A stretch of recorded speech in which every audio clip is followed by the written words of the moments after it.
On July 2021, Gabby Petito set off on a road trip from her hometown in Long Island, New York with fiance Brian Laundrie. Both have been documenting their trip on social media. The couple have been traveling for several weeks before Brian returned home to Florida alone with their white van on September the 1st. He did not contact police or the Petito family on his return.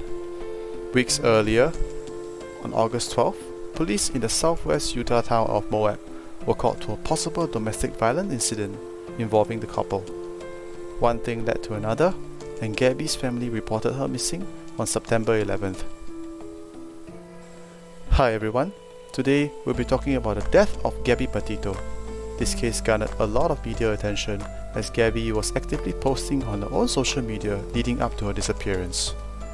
If you're interested in dark and mysterious stories, don't forget to like, share, subscribe, and turn on all notification buttons to stay updated on all of our latest videos.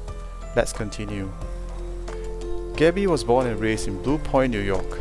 She had 6 younger siblings and half-siblings.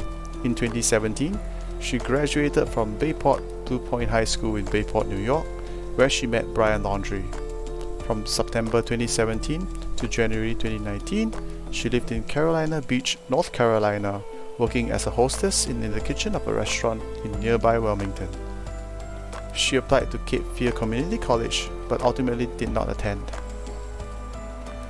Gabby began dating Brian in March of 2019 and moved in with him and his family in Northport, Florida. The couple worked at a Publix in Northport, where she was a pharmacy technician and Brian worked in the grocery department. They then quit their jobs at the onset of the COVID-19 pandemic. In late 2019 and early 2020, the couple embarked on a cross-country drive from New York to California. And then, in July 2020, the couple became engaged. In December of 2020, Gabby purchased a 2012 Ford Transit Connect van, converted it into a camper, in which the couple would then take their next road trip. To save for the trip, Gabby began working 50-hour weeks at a Taco Bell and as a nutritionist, while Brian took a job at an organic juice bar. During this time, Gabby documented her life and travels on social media sites such as YouTube and Instagram, where she described her interests as art, yoga, and veggies. On June 17, 2021, Gabby and Brian visited her native Blue Point for her brother's graduation ceremony. And then, on July 2nd, 2021, they left Blue Point in the Ford Transit Connect van for their trip across the country. On August 12, 2021, a witness called 911 to report that a couple, later identified as Gabby and Brian, were fighting in front of the Moonflower Community Co-op in Moab, Utah. The caller said they saw a man slap a woman, after which the man and woman ran up and down the sidewalk. Then the man hit the woman again before they drove off together. Another witness described the incident to police and said that the couple was talking aggressively and that Gabby was punching him in the arm. The witness said it looked like Brian was trying to leave Gabby behind and take her phone with him. Officers from the Moab City Police Department identified the van driving erratically near the entrance to Arches National Park and conducted a traffic stop. They found Gabby crying in the passenger seat, and Gabby told the officers that on some days she had really bad OCD and was frustrated at Brian. She added that she had also quit her job to travel the world and wanted to build a website, which Brian doesn't believe would work out. Gabby stated that Brian and her had been fighting the whole morning. But Gabby downplayed the physical altercation. After the officer pointed out marks on her arm and face and told her to just be honest, Gabby said that Brian kept telling her to shut up and grabbed her face, which was what resulted in the injury. When questioned, Brian told the police that he had tried to calm Gabby down, but Gabby tried to grab the car keys away from him, and that was when he pushed her. Neither Gabby nor Brian wanted to press charges as a result of the incident, which was characterized by police as a mental breakdown rather than domestic violence, which would require an arrest. The police separated the couple, arranging for Brian to spend a night at the Bowen Motel in Moab and for Gabby to stay in the van. Gabby's mother said that she last spoke to her daughter on August 25th and had been told that the couple were traveling from Utah to Grand Teton and Yellowstone National Parks. On August 25th, the final post was made on Gabby's Instagram account, which consisted of photos of herself taken in front of a beautiful butterfly mural outside of a restaurant in Ogden, Utah. Eyewitness accounts would state that Brian was aggressive and had an argument with the staff at a Tex-Mex restaurant in Jackson Hole, Wyoming. A lady said in her TikTok video on August 29th that she and her boyfriend gave Brian a lift from an area near Coulter Bay Village as he was hitchhiking alone. The witness found it weird that Brian offered $200 for the ride, but did not appear to be very dirty, despite claiming that he had been camping for days. Another witness stated that she picked up Brian from the Jackson Lake Dam area at 6:20 or 6:30 p.m. on August 29, dropping him off at the entrance to the Spread Creek Dispersed camping area. Brian offered gas money for the 20-minute ride, but did not want to be taken further than the entrance of the campground, which was several miles from the van. On August 27th, a text from Gabby's phone was sent to her mother which read, "Can you help Stan?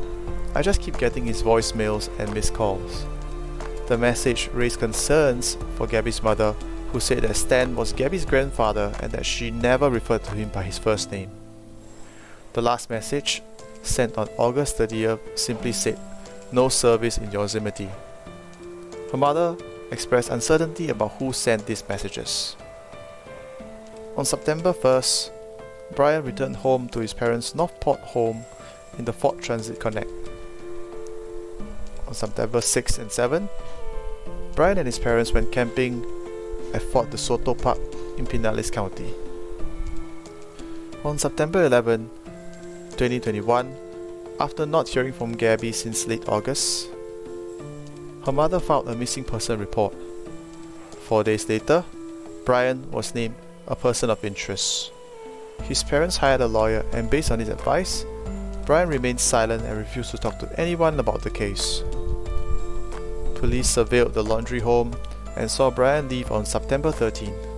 2 days later, they saw his car return. The police believed the person who exited the car and entered the home was in fact Brian. However, on September 17, Brian was reported missing by his parents, who claimed not to have seen him since September 13. It was at this time that police realized that they had mistaken Brian's mother for Brian himself on September 15. After obtaining search warrants, police seized the Ford Transit Connect, an external hard drive, and the Laundrie family's Ford Mustang from their residence. On September 19, the human remains matching the description of Gabby Petito were found at the Spread Creek Dispersed camping area in Wyoming.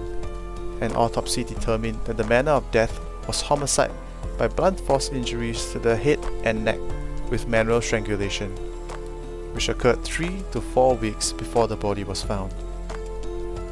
On September 23rd, the United States District Court for the District of Wyoming issued an arrest warrant for Brian, who was still at large. In a shocking twist of event, on October 20th, Brian Laundrie's skeletal remains and some of his belongings were found in the Miyakachi Creek Environmental Park. On November 23rd, it was announced that Brian had died of a self-inflicted gunshot wound to the head.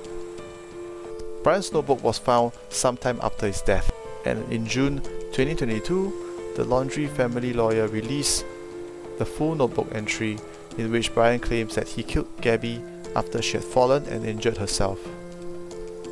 He said, "I ended her life. I thought it was merciful, that it was what she wanted, but now I see all the mistakes I made." The note ends with Brian saying that he does not wish to live, as he can't stand to live another day without Gabby. Experts, however, contend that Brian's account does not match investigators' findings. They believe that Brian was someone who doesn't want to own up to what he did, and that Brian was just trying to find justifications for the actions he did. Anyway guys, that's it for today. Drop a comment down below on what you think of this video. If you have other stories you wish for me to cover, leave a comment and a link for me to look deeper into it. Don't forget to like, share, and subscribe so you don't miss out on any of our latest videos. I'll see you in our next Campfire Stories. Thank you for watching.